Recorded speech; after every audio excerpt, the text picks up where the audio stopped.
What up? What up?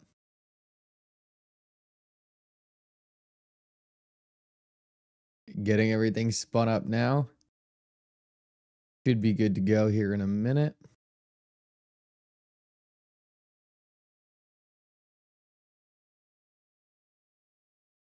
No, that's funny. I'm a little more awake than normal.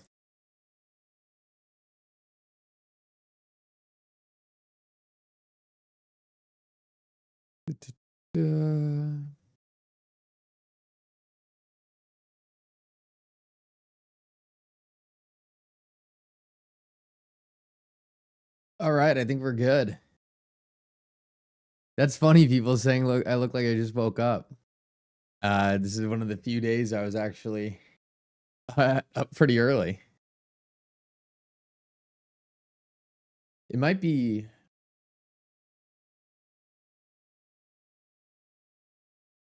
just be weird lighting.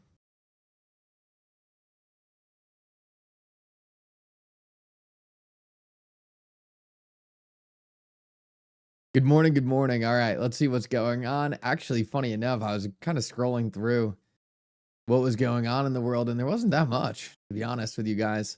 I'm sure we'll find a ton to talk about, but just taking a quick look at what's going on with markets, it seems like it's been a pretty tame last couple days.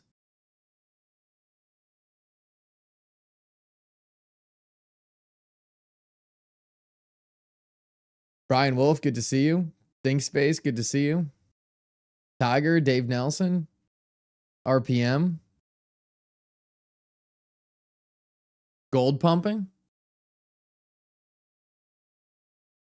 Yeah, gold has had some incredible runs recently.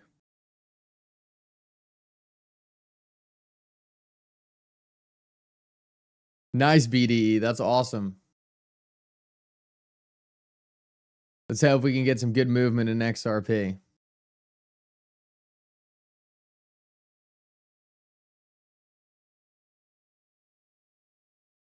Take a look at what's going on in CNBC real quick. See if there's anything going on in the mainstream.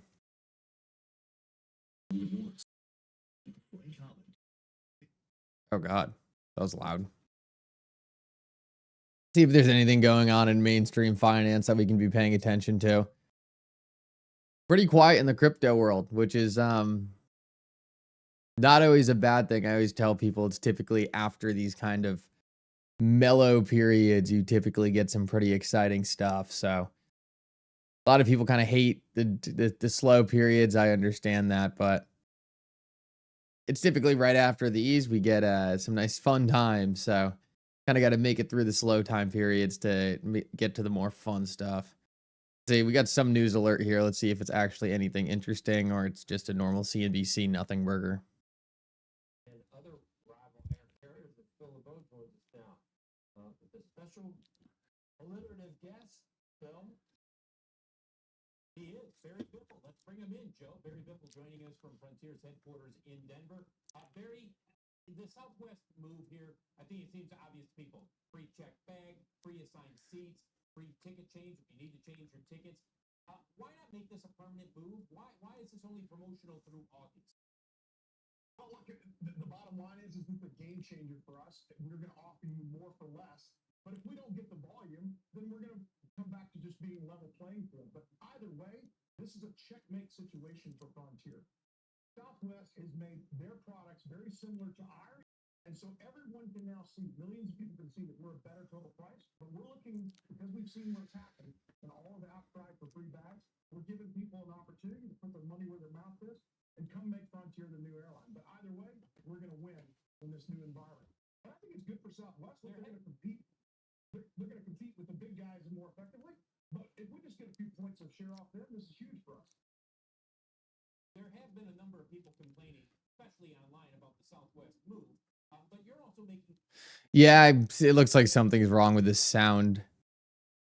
Looks like something's wrong with that sound routing right now. So I'm not going to mess with that. To be honest, I don't think I'm going to be able to get it to work without restarting a whole bunch of stuff.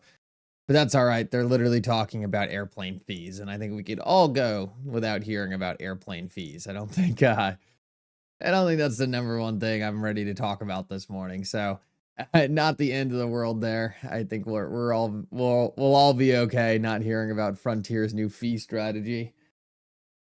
Take a look at the XRP price chart. You can see we're pretty much just trading sideways right now. Not a whole lot going on. No, I think there was something wrong with the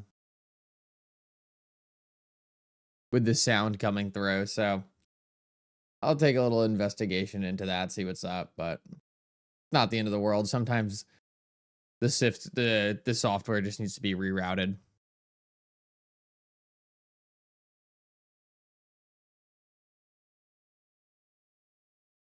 No, it wasn't the clip. The clip was fine. It just sometimes the streaming software doesn't get the sound pulled in properly, and then I have to restart the streaming software, but that means restarting the stream. On a day where there's probably nothing interesting happening on CNBC anyway, it's you know, I'll live without having that up and running.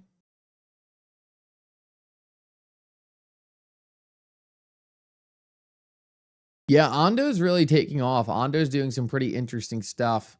I'm keeping a close eye on Ando. One of the only things I'm not sure about Ando yet is just kind of how the token is going to function in their entire system.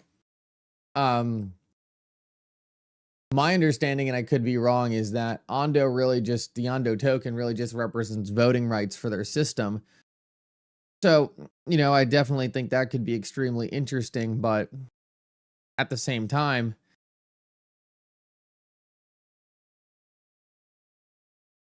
like how much are those voting rights worth, right? Are people going to pay a premium to get those voting rights? So just something you should definitely consider when taking a look at something like Ando. Big fan of Ando, really excited to kind of see what they build out. I'm just not sure if I fully have my head wrapped around the how the token works yet.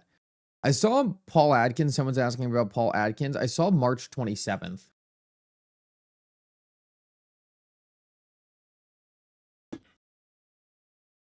I think March 27th, they're going to start the hearings to bring him in. And then after that, they'll kind of take those next steps to actually get him confirmed. So I would say probably early April, first half of April.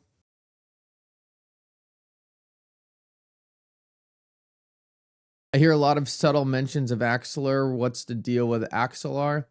Axelar's working on cross-chain interoperability. To be honest, I was about to talk about cross-chain interoperability because I actually think Omni's doing something pretty cool. And I'm not sure how many people have paid attention to Omni, but take a quick look at this. We'll break down Omni real quick. So the creator of Omni is actually this guy, Austin King. I'm a huge fan of Austin King. He's a very, very well-spoken person. Something very cool about Austin King is he actually worked on the Interledger team at Ripple. So he was actually one of the main people who helped design Interledger. And this is a very different kind of protocol, and I'm a big fan of kind of how it works, and we're going to break that down in a minute. Mickle, could Swift purchase Ripple instead of competing? Yeah, Swift could try to purchase Ripple. I don't know if Ripple's really for sale. You guys need to understand, like, what would you pay for Ripple? Like, what do you guys think you would pay for Ripple, the company? I'm curious what people's guesses are on what you could buy Ripple for. Wald Gardner, good to see you, man. What do you think you could actually purchase Ripple for? I'm curious what people think. Because like Swift has a lot of money, but they don't have, let's see how much money Swift has, right?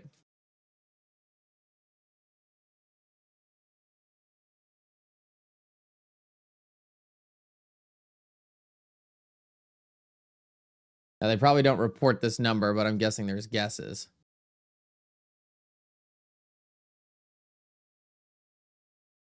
Oh, we came to Taylor Swift rather than the actual Swift system. I don't want Taylor Swift. Oh, come on. Do I have to grok this? I'll grok it.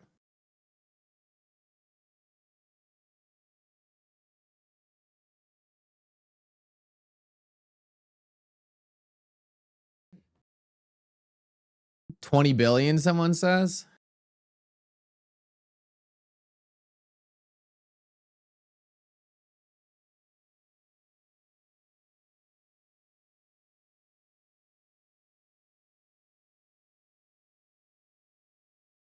All right, it's not going to say it, but I'm going to tell it to take a guess.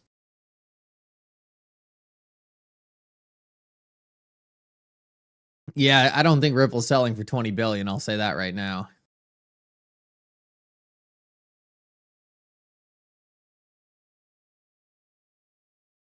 Yeah, so their Grok's guess is Swift has about $3 billion on balance sheet. So here's the problem. How is Swift going to buy Ripple with $3 billion? Like, there's just not enough money there, right? Like, Ripple has close to 100 billion XRP in escrow. Like, that alone is worth 120 billion-ish plus a discount. So maybe you discount the escrow by 50%. So then you get kind of 75 billion. Then you have Ripple, the company, which is a 10 billion on top of that. So 80 billion. I think you'd probably buy Ripple for about 80 to 100 billion, but who has 80 to 100 billion? Elon Musk could barely buy X for 44 billion.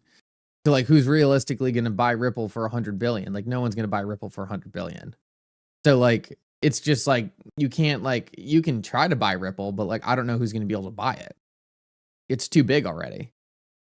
And I don't think Ripple really wants to be purchased either. It doesn't really make sense for Ripple to be purchased. So I'm just not really sure how you could actually purchase Ripple. It's a very interesting question.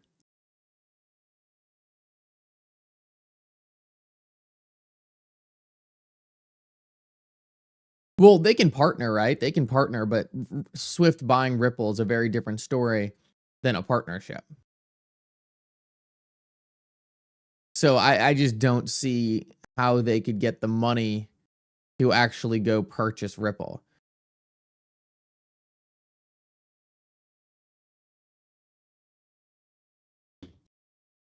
Yeah, Warren Buffett could, but Warren Buffett doesn't really, Warren Buffett absolutely could, but he's also not really in the business of taking over companies, right? Warren Buffett more comes in and buys an ownership stake in the company, but then kind of lets the company run on its own.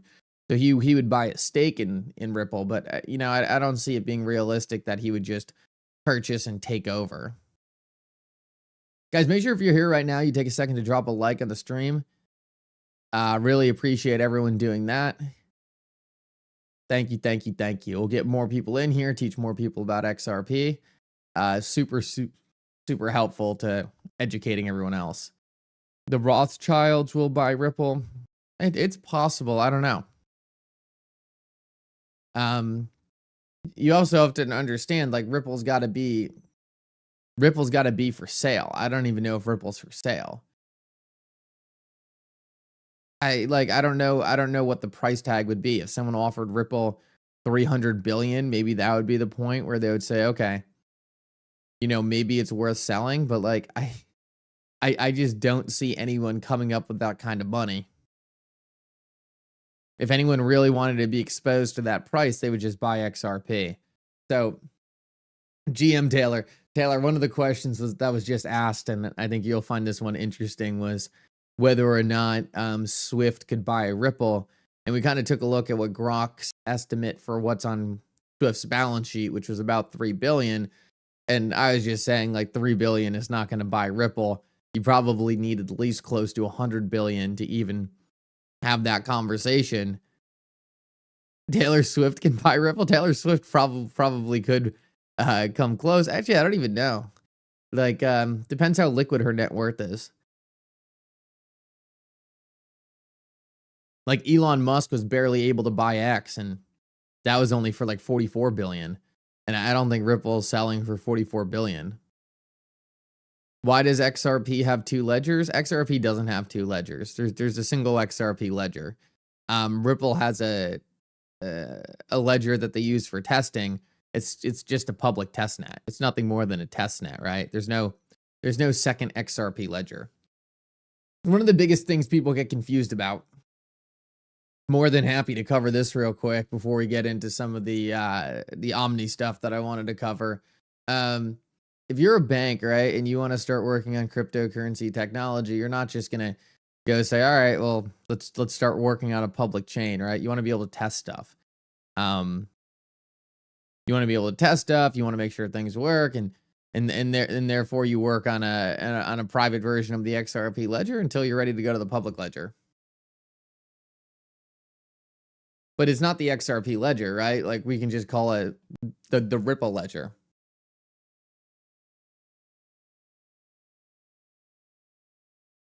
But like it's just a way to test things out prior to going live. No one ever really wants to test things out on a live network because you don't really know how things are going to go. So you want to make sure you test things out in a private permission system, make sure everything works as expected, and then once you're ready, you can move over to the public system.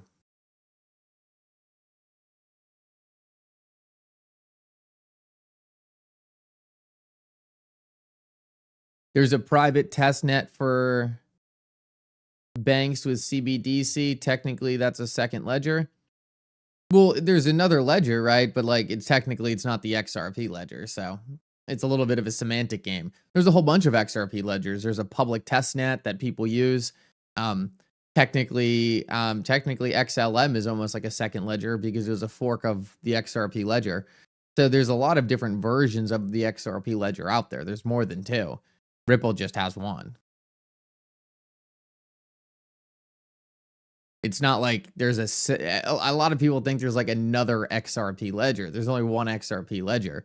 There's a whole bunch of different testing ledgers. I know people who have spun up their own test ledgers, right? Their own version of the XRP ledger. They just did it for fun.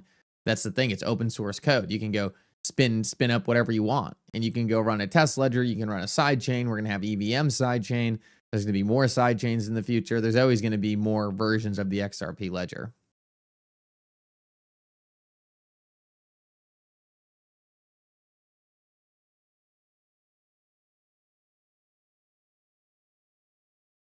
For everyone confused about like a second ledger, like it's open source code, right? Like I can go to the XRP ledger code base and then go copy and paste, and then I could just have a test ledger, right? Like it's the same thing. It's just another instance of the XRP ledger, but there's no liquidity there.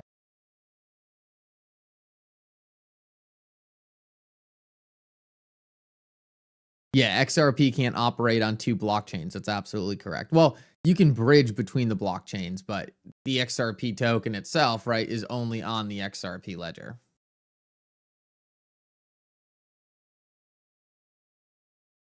There's a lot of confusion about it, but it's really pretty simple. Take a look at this. Here, I'll show this real quick. If you go on to XRPL block or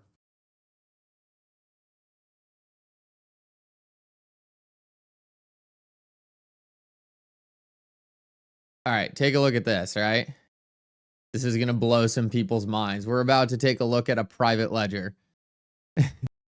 or maybe not even a private ledger, but we're about to take a look at another version of the XRP ledger. Take a look at this. Right here, we have the main net XRP ledger. We can take a look. We can see average transaction time, average time between ledgers. This is a live view of what's happening on the XRP ledger. And for those of you wondering, this is livenet.xrpl.org. And what you're looking at is data being processed on the XRP ledger in real time. No, this screen's absolutely fantastic. Like, take a look at it, right? This is data on the public XRP ledger. Now, ready? Watch this. Testnet. What is this? This is the XRP ledger testnet. This is a different ledger, right? So this right here is a different version of the XRP ledger. So average transaction time is quicker. The fees are quicker. As you can see, the blocks are significantly smaller. It's a completely different ledger. So what we're looking at right now is the main XRP ledger and then a test net. So like there's more of these things out there, right? Like people can just spin up test nets and be able to test things that they need to go do. So just understand, like, this is just how blockchain works. You have this test net right here. We're watching that in real time. And then we can go back to the main net and take a look at what's happening on the main net. So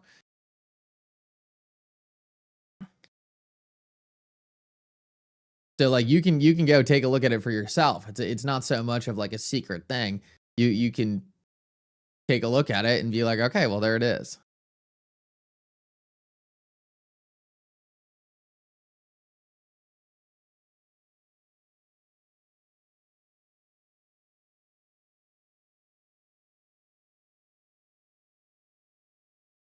Yeah, Taylor, I know that whole post was hilarious. He's acting like he's talking to experts and he's just reciting common knowledge. Brian says only 168 likes, guys. Let's go. Yeah, no, it seems like everyone's waking up a little late today. Everyone showed up to the live stream after a bit more time, which is totally fine. But make sure to smash that like button. Let's make sure everyone knows we're live. Yeah, you can fork the XRP ledger also. But here it is. Like, here's that data coming in real time, right? There's no secrets about it. We can all see the operation of the XRP ledger, and we can just click right into that test net. So I hope this clears up some of that confusion. Like, this is just how like these things work. Like, you can have multiple versions. You can have a test net, you can have a main net, you can have all these different things.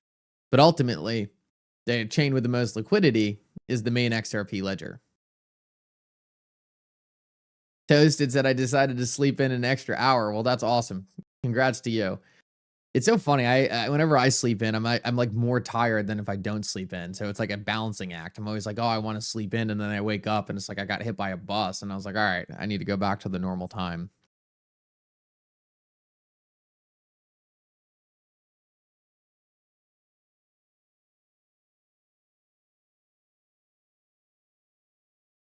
Yeah, Taylor, you nailed it. He's trying to make it seem like there has to be some determination made.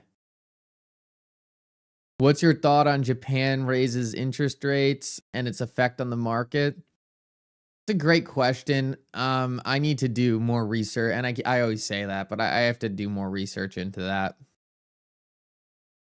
My understanding is, like, if Japan raises interest rates, then it becomes a big problem because a lot of money are borrowing cheap money from Japan and using it to purchase United States equities. So if you have a higher interest rate in Japan, then it's harder to borrow money from Japan to go invest in United States equities because there's less of an incentive to do so. You might as well just borrow from the United States market because if the rates are similar, it just decreases the kind of arbitrage play where you can go get a lot of free money from Japan and then go invest it in the United States market.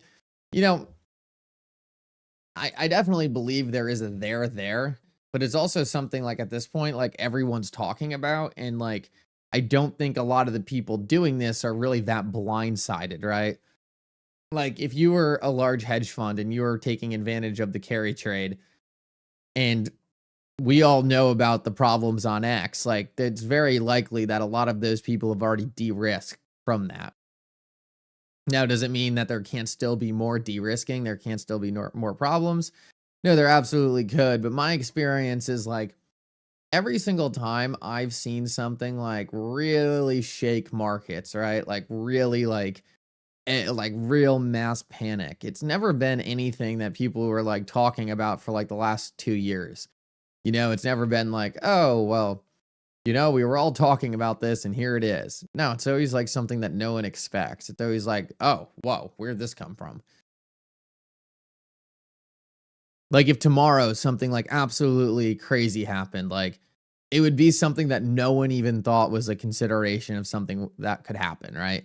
Like that's typically how these black swans come about. Like from my experience, like if you just take a look at some of the things that happened, like no one expected COVID. It just showed up and decimated things. And then a lot of people thought the inflation was going to come afterwards, but no one was really expecting how quickly inflation got out of control. So a lot of these things kind of just sneak up. Like not that many people are really talking about it, prior to them actually really ripping through the market. So the Japan carry trade absolutely could do a very similar thing. It just seems like to me there probably is a lot of it already de-risking.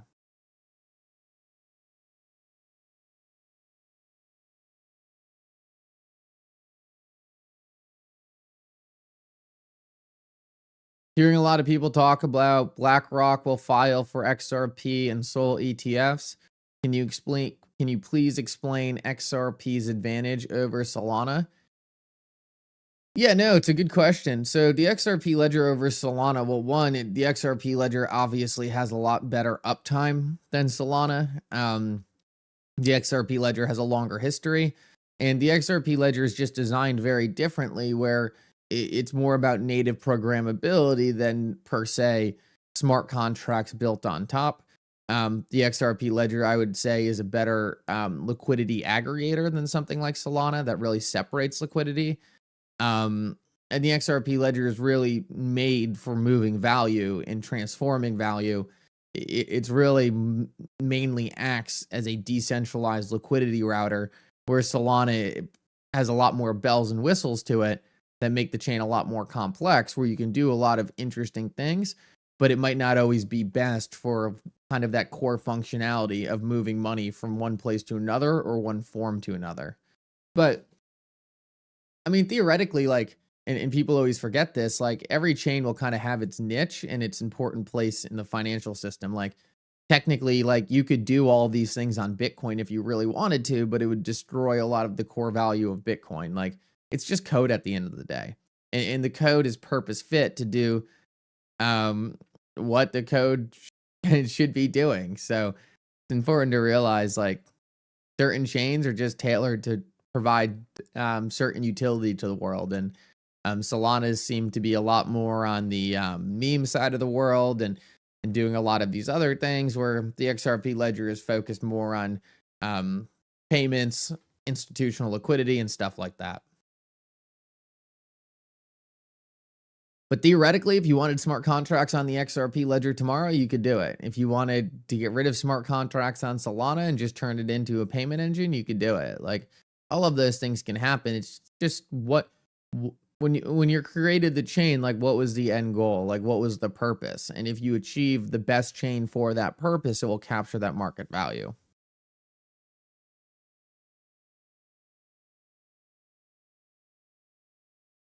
Mickle, the XRP ETFs alone could bring how much market cap to the coin? It's a tough thing to really answer. Like you could have the ETFs, like this is something that not a lot of people think about. You could have the ETFs go live, and if everyone was just selling XRP at the same time, it wouldn't do anything to the market cap. The ETFs go live, which I think is more likely, and there's a ton of people then purchasing XRP, then it will do a lot to the market cap. So buyers are important, but sellers are also important. Like how do the buyers and sellers cancel out?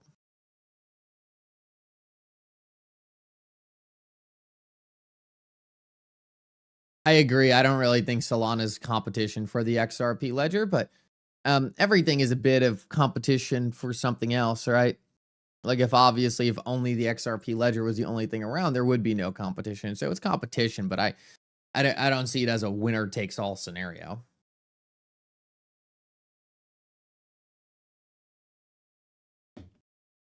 I think you said it right, Freddy Crypto. It's really not direct competition. I don't think it's really direct competition either. I think when you first start learning about cryptocurrencies, it kind of looks like everything's in direct competition with each other. And then you kind of look into it and you're like, yeah, maybe not. Michael Saylor just launched another new perpetual preferred stock offering. Yeah, we'll see how all that goes, man. I don't know. It seems a little crazy to me. Let me take a look at what's going on with MicroStrategy stock, or strategy stock now. Like I said, I hate that name brand, strategy. Yeah, I mean, the stock doesn't look as terrible as it could. Let me share this real quick. Just pulling up on Google Charts real quick. Chart doesn't look terrible. I mean, it's definitely in a pretty bad downtrend right now that it's got to break out of. doesn't really look like it's going to be able to break out of it. If I was just to give you guys my 2 cents, like it's got to move up pretty substantially. Like it's got to get back to like $400 before I can like confidently say it's like breaking out of this downtrend. The problem that not a lot of people talk about with MicroStrategy is like it has a lot less to do with the fact that their buying of debt is a problem, but like what are you really buying when you're buying MicroStrategy? Because right now it's priced at a premium to the amount of Bitcoin they have. I think it should be priced at a discount. So I think that public equity is going to come down a decent amount, because like why would you buy MicroStrategy when you could just buy an ETF? I think that's a pretty big problem.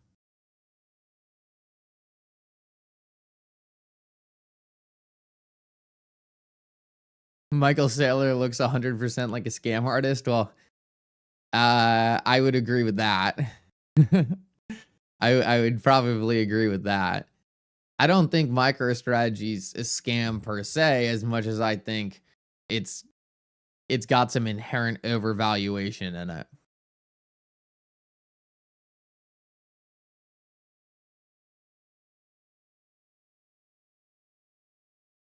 I do think there's some inherent overvaluation in it, and I think that's probably an issue. And I don't know how that impacts the company over the long run. If the equity, like, if it really is determined that the equity should be trading at $114, right, more in line with the amount of Bitcoin they actually hold, like, what does that mean for the company, right? So if like it's dictated that MicroStrategy should probably be trading anywhere between 50 and $100, like what does that do to their strategy, right? The big thing has always been like what happens if Bitcoin goes down. What I'm curious about is what happens if the equity goes down, because right now they have a market cap of about 74 billion, and I think they only have like 30 billion Bitcoin on the balance sheet. So it's still it's still trading at a 2x multiple to the amount of Bitcoin they hold. That to me doesn't really make any sense.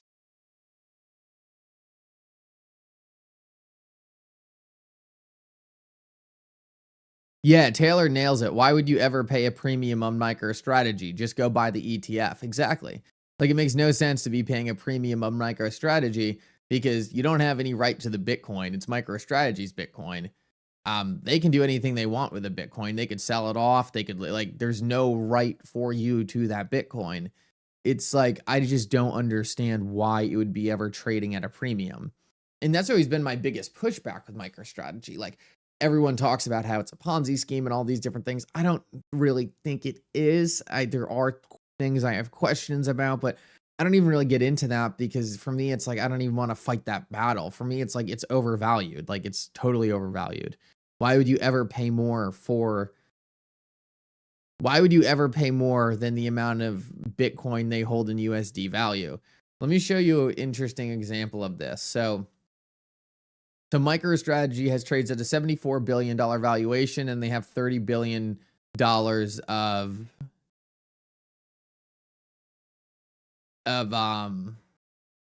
Bitcoin. Let's take a look at Bank of America. Bank of America has a $315 billion valuation, right? But how many assets does Bank of America have, right? Like in comparison, Bank of America has 1.62 trillion in assets. So based off of how MicroStrategy is being valued, that means Bank of America should have about a $3.5 trillion valuation or $3.25 trillion valuation. So like there's a problem with how the financials line up. Like if Bank of America is trading at a $300 billion market cap and they have $1.5 trillion worth of assets on their balance sheet, that's a lot of. Bank of America is trading at a very significant discount to their AUM. That means MicroStrategy, if it was valued like Bank of America, should be valued at like $1 billion or two. Like that's the problem. That's the big problem I see in my eyes. It's not what MicroStrategy is doing per se. It's that it's extremely overvalued.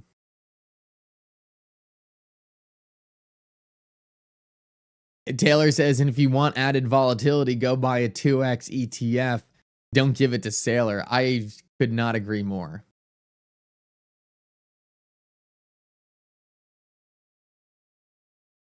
I could not agree more. It's the biggest problem with MicroStrategy, in my opinion. It shouldn't be a $74 billion company. Like, if it was to be valued like a bank, then it should be valued like a bank. And if it was valued like a bank, let's take a look. What's their revenue? 120 million, right? 120 million, and that's decreasing year over year. Well, what's Bank of America's revenue? Bank of America's revenue is 23.23 billion. So if MicroStrategy wants to be traded like a bank, then let's just go based off of revenue, because I don't feel like breaking out the actual bank metrics. But if Bank of America has revenue going up 6% year over year, and they're trading at a $315 billion valuation, just to make things simple, they're trading at something like an 11 multiple, 12 multiple to revenue, which is fine. But here's the problem. Let's go back to MicroStrategy. MicroStrategy has $120 million in revenue and down 3% year over year. That means if you were to add the same multiple, then you're back at a $1 billion valuation. So they need to figure out how to make drastically more revenue, or else like there's no way I can wrap my head around the $74 billion valuation. Like they just need to make more revenue. So that, if like a lot of people get stuck in these arguments on like what Michael Saylor is doing, but like this to me is a very obvious numbers problem with how the company's valued. I can't see any way you can really wrap your head around how MicroStrategy today should be a $74 billion valued company. Like, this might be a hot take, but I think it would be overvalued at a $10 billion valuation. I really do.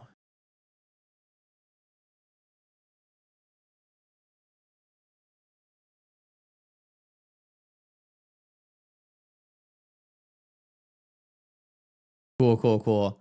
Yeah, we'll see. We'll see what happens. I don't know. To me, those are the biggest issues with MicroStrategy. I never really got that much into it. Maybe I'll make a video about that later. That's a good one. Lots of people are interested in MicroStrategy, but not a lot of people talk about that. To me, that's the most obvious thing wrong with MicroStrategy. I'm not going to even talk about what they're doing, like how they buy Bitcoin, all these different things. Like, even if I was 100% convinced that everything they were doing in purchasing Bitcoin wasn't going to be a problem and they were absolutely killing it and like it's just an awesome line of business, like it doesn't matter. It's like they're not making any money off the Bitcoin.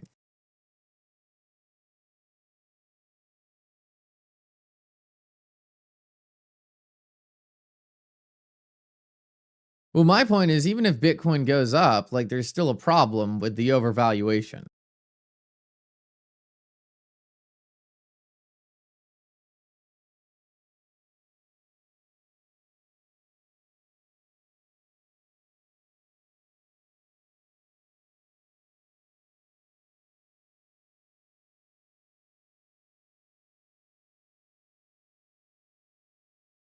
Their company strategy could just be to hopefully Bitcoin goes up, but then they have to sell Bitcoin to ever make any profit.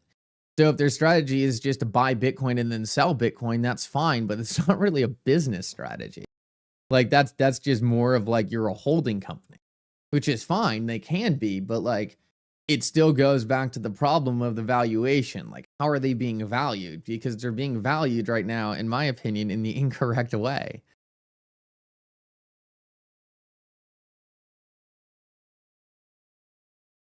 Well, top is in. Explain to me the valuation, right? Like, explain to me the valuation. Like, help me, give me some numbers. Give me something that I can look at to do it.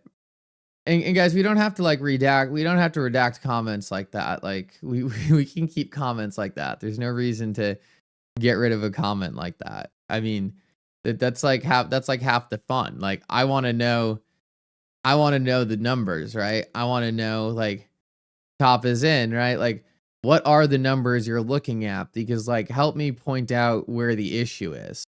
Because if I understand what numbers you're looking at, then maybe I can come in and wrap my head around it. But a company making 120 million and that revenue going down, you know, that to me is like, okay, well, how do you get to a $74 billion valuation? Like, you've got to give me something for me to jump on board. Like I said, it has nothing to do with the strategy itself. I'm saying that, okay, I fully subscribe to the strategy. It's a brilliant strategy. They're purchasing a whole bunch of Bitcoin. But what gives it a $74 billion valuation?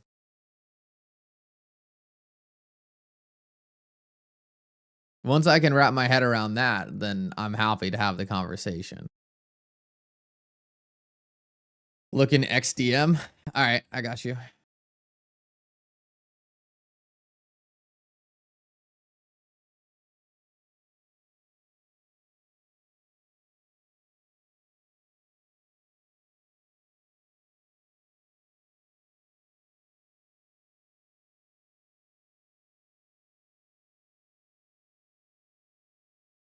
Oh, LCX coming to the XRP ledger?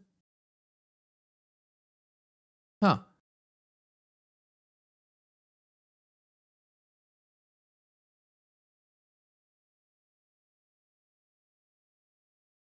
Interesting. Let me take a listen to this. Oh, my audio might not work. Let's see.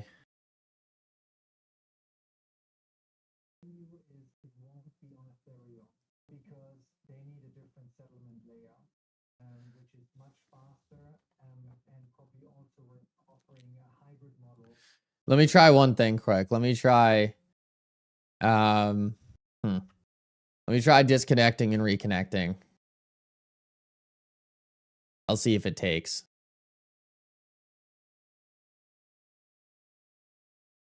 Or else I have to just restart the stream, and that's not happening. So we'll go back over this tomorrow if I can't get it to work. All right, we'll try one more time.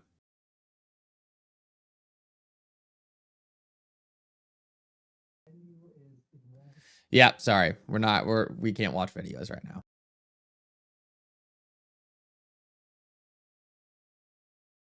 Wish it wasn't an issue, but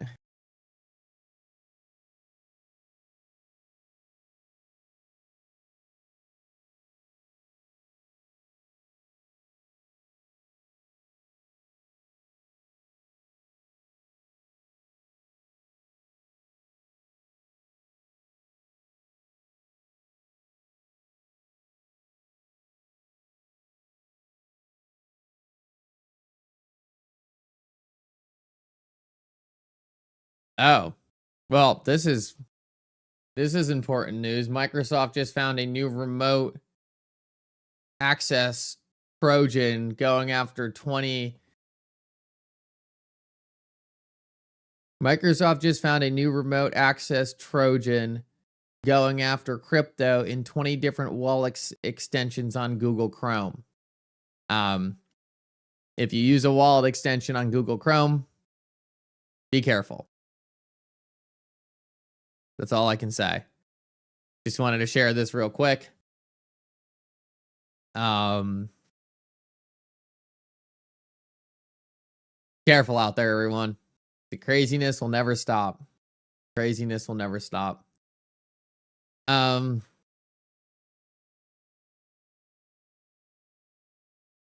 Okay. So let's take a look at this dividend now in MicroStrategy stock. Let's take a look at this dividend.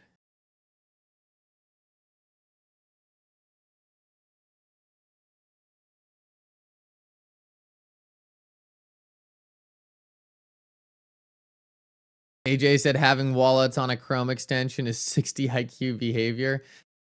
Well, you know, you just got to be careful out there.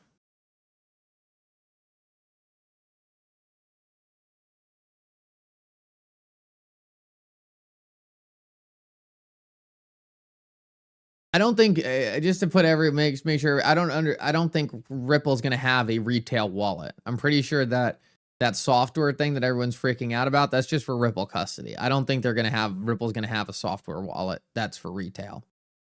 just to keep everyone's expectations in line.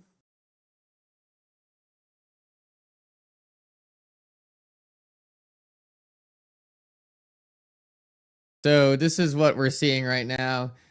Strategy intends to use the net proceeds from the offering for general corporate purposes, including the acquisition of Bitcoin for working capital.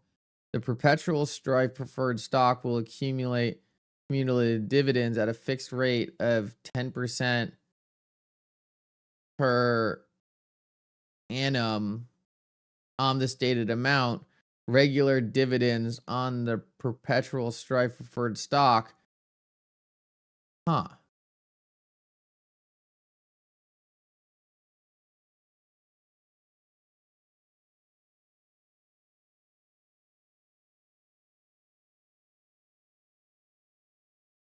Wow. Okay. So Simon Dixon, who's a big Bitcoin maxi, looks like he's coming in here. He said Strategy's announcement of a perpetual 10% dividend paid in dollars, despite lacking sufficient dollar revenue and operating with Bitcoin on its balance sheet, is next level risk. This is starting to resemble long-term capital management, which required a bailout. If this ship sinks, nationalization might become a strategic move for the United States government. For clarity, this does not change my thesis on Bitcoin. That's interesting, man. Dude, like, when you start seeing Bitcoiners pushing back on this, that's crazy. Oh, I can't even retweet it because Sailor has me blocked. I never even posted towards Sailor. I don't understand why he has me blocked. This is crazy, though. People are not happy about this. Oh, this is going to be so good in the Bitcoin spaces today. Yeah, this is crazy. This is absolutely crazy. They don't have the money to cover this. Like, they're losing money. We just looked at their revenue.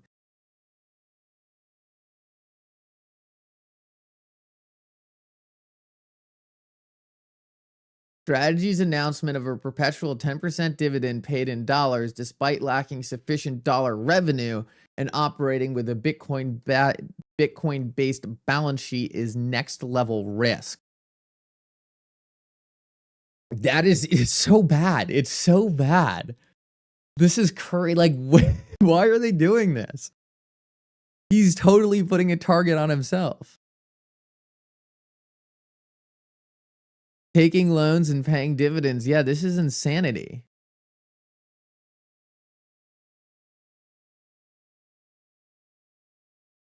This is going to be a huge, huge, huge black eye if he blows this up. Let's see if there's anyone else smart commenting on this.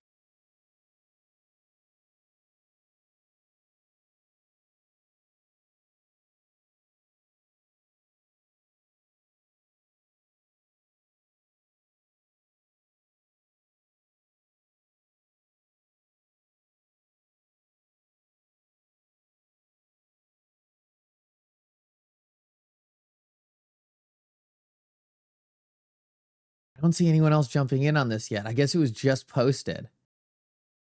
This is crazy. I don't understand why you don't just stop. He clearly, here's the problem, like, and this is the problem being exposed. I don't know where top is in it. He clearly didn't really want to follow up on anything he was saying before. But here's the problem, like, they don't have any strategy to actually go make money on this Bitcoin. So their strategy is just selling more shares and funneling that into the business. And like, I just got off my high horse saying, okay, I'm not going to question MicroStrategy's actual business. But like, dude, this is so bad. This is so bad. My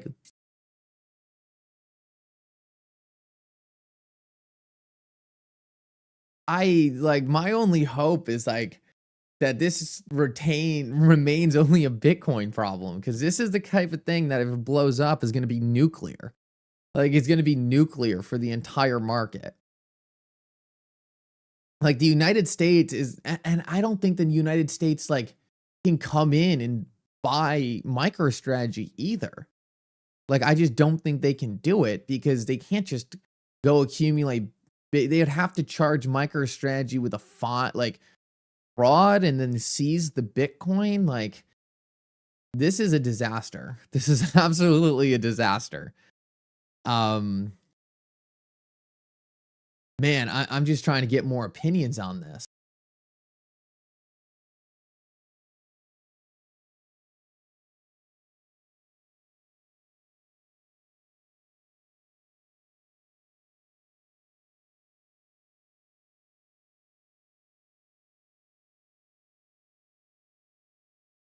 And I was just talking about MicroStrategy's overvaluation. I wonder how MicroStrategy is moving pre-market. Okay, so MicroStrategy is down 3% pre-market. So I'm guessing the market's like, wait, what is going on here?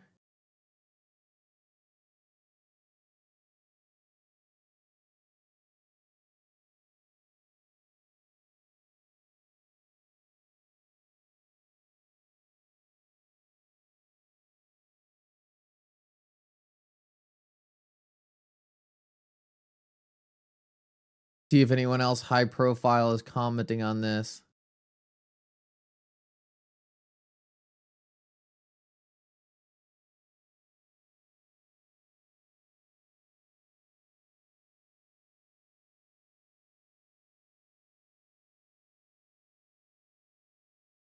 Okay, everything about this screams desperation, basically admitting a Ponzi. This is this is crazy. Because this is going to be a huge black eye for the entire administration. I mean, they brought Michael Saylor very close. The products are coming out way too fast. Like, there's way too many offerings happening in way too quick of a time period. This is like...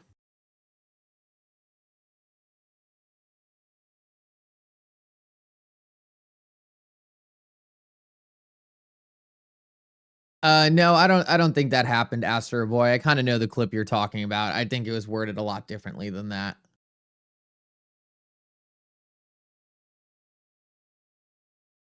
Defense says this is the black swan we've been waiting for. Oh man, I just don't even know what to say about this.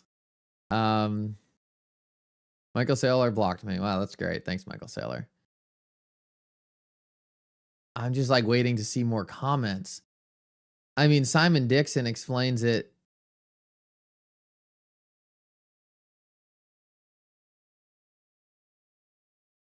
It's going to put a huge target on Saylor's back. Oh, man. All right, we'll see how this plays out. I don't know if there's much more to say right now. I'm floored. I don't get it. I really don't. There's never any strategy here. Like, I could be missing something.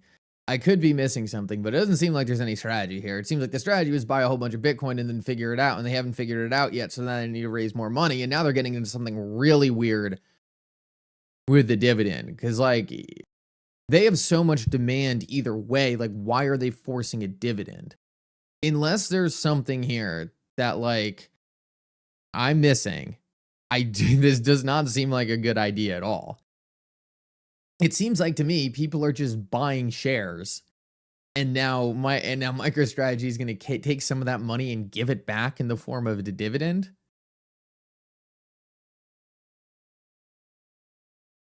I mean, Taylor, is that like the wrong way to think about it? Yeah, if Simon Dixon is concerned, that's a huge red flag. That's a huge red flag. It was so funny the other day on a Bitcoin space. I was like, yeah, I'm like not a fan of what Michael Saylor's doing. And they're like, what do you mean you're not a fan of what Michael Saylor's doing? I'm like, well, I don't know. Like, not a lot of it seems to make that much sense to me.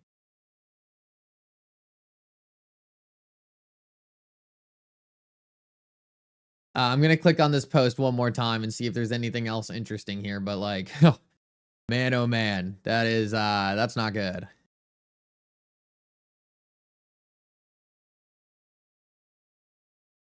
Let's see. STRF.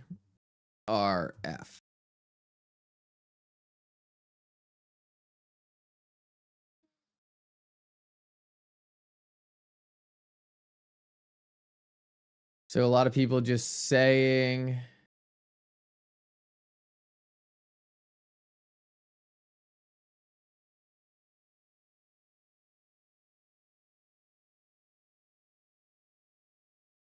okay, so here's another guy who's a Bitcoin, not maxi, but follows Bitcoin.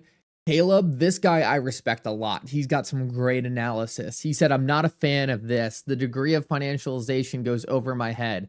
This complexity, at least for me, continues to raise flags. I'm not afraid to admit that. I hope it works, but it will be without me. I've been out of MicroStrategy for over a month now.